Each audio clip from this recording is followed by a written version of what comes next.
Yox, kobud deyil. Düzdür? Deməli, bu məqsəd yoxdur. Və edilən hər bir şeydə ən minimalizmə gedir.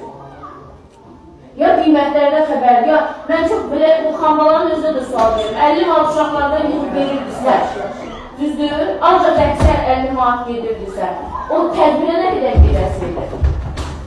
Uşaqlar, məbləğ ən gözəl məbləğdir. Özü birinci, yenə də deyil. Yox, mən çox istəyirəm. Hər şey qiyməti bəllidir. Şənlik birinin qiyməti neçədir? Bahadır, baha. Baha. Şarların, ürək şarlarının birinin qiyməti neçədir? Neçə nəfərsiz? 26 nəfərsiz. Düzdür? Rolik şəkili. Neçədir birinin qiyməti? Kamera gələcək. Neçədir qiyməti? O nə deməkdir? Mən istəmirəm. Heç kəs də istəməməlidir. Var belə bir dünya. Var belə bir şey. Necə sinifsiz bu bir verilən bir əmr var, verilən bir tədbir şeyi var. Bu vaxtı belə olub, filan kəsdə bəhmən olub, nəyin davası gedir? Nəyin davası gedir? Kim də iştirak eləmək istəmir? Orada iştirak eləməyəcək, gələcək burada üzünü tutub gedəcək. Burada axırda uşaqların rəqsində iştirak edib üzünü tutub gedəcək. Mən haqlıdır ki, o biri okulu versin, kimsə verməsin, çıxsın ora. 11 A verir, 11 Ç verir, bir hansı verir. Niyə o uşaqlar verməlidir, kimsə bir bunların haqqı? Mən o uşağı güzəşdirəm, əvvəlcəndə də dedim, Allah uzaq eləsin, kimsə atası yoxdur, anası yoxdur, vesaire verir ki, məktəb bunların dəstək çıxır. Əgər birinin dırnağın uzunluqdadırsa, bir 70 manat dırnağına pul verirsə, zəhmət çəksin, başqasının haqqına da bilməsin. Başqasının haqqına niyə bilməlisin? Nəyin üsyanıdır? Nəyin üsyanıdır, Ləman qızım?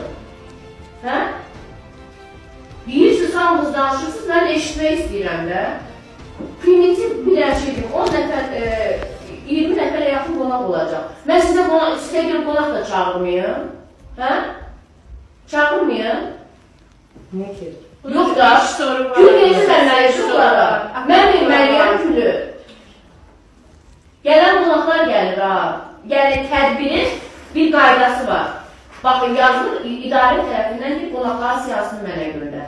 Qonaqlara bir gül verməlisiniz, bir balaca bir hədiyyə verməlisiniz, heç olmasa. Nəsə verməliyikdir, maket olsun, nəsə verməlisiniz. Bir stəkan çay verməlisiniz onlara. Gəlir. Mənim bu sinifuşu bezdirib büsün. Yenə bunlardır. Yenə bunlar, o kürəşdə yenə bunlardır. Yox, bunlar istəmirlər, heç kimdə o şeyi görməməlidir. Bunlar danışıqdır, gəlir. Mən bilmirəm, mən kiməm ki, valideynlər danışır. Ay, bu valideyni də zəhmət olmasa, valideyni istəmirsə, iştirak etməsinlər. Məni əsəbləşdirməyin boş yerə. Mənim başqa uşaqlarımın haqqına da girməyir. Necə rəqsdə dedik, könüllülükdür, bu da könüllülükdür. Amma mən qoymaram, başqa uşaq o pulu versin, o əziyyətli çəksin. Siz də gələsiniz, bu elə biz çıxmasın. Dəlik də gəlib burada iştirak edəsiniz, deyəsiniz ki, o uşaqlar bizim pulu dəsinir, biz də burada iştirak edək. Mən də deyərəm, xeyr olar. Xeyr olar. Necə olur müəllimlər pul verir? Yox, bunlar nə bilmirəm. Yox ki, yaxşı təmin olsun. Yox, 50 manat rəqsə razıydılar. 50 manatı rəqsə tapırdılar. Bütün valideynlər də dava döyürdü. Hamısı minimumdan hesablanmış şeylər, uşaqlar. İstəyir rəqsiniz olsun, istəyir rejissor olsun. Dekorasiya pul verəcəksiniz. Verəcəksiniz dekorasiya pul. Şarlara pul verəcəksiniz. Bilərə pul verəcəksiniz, süfrəyə pul verəcəksiniz, fişəngiyə verəcəksiniz. Aparılan tədbirin rejissorudur, qurulur, hamısı səs operatorudur, gecədir. Bunlar hamısı göynə gəlir sizə. Mən istəmirəm. İstəmirsən gəlmə də. Başqa uşaq məndən bunu istəyir. Başqa uşağın 30 nəfəri bunu istəyirsə, 3 nəfərin istəməməyinə mən baxacam mən.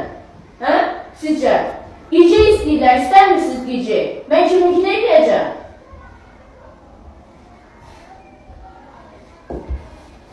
Bir kamera gəlməsin. O nə deməkdir kamera gəlməsin? Kim deyir kamerası şey olur? Kamerası tədbir olur. Yox, kim deyir kamera? Allah aşkına hər yerdə pulu da bəlli, özü də bəlli. Gedin bir araşdırın, sonra gəlin boş-boş danışın.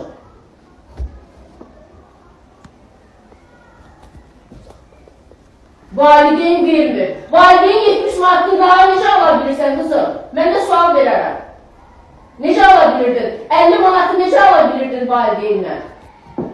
Sadəcə bizim necədir? Bu tərbiyəsizliyin pik nöqtəsidir. Amma yenə də deyirəm, siz deyən olmayacaq.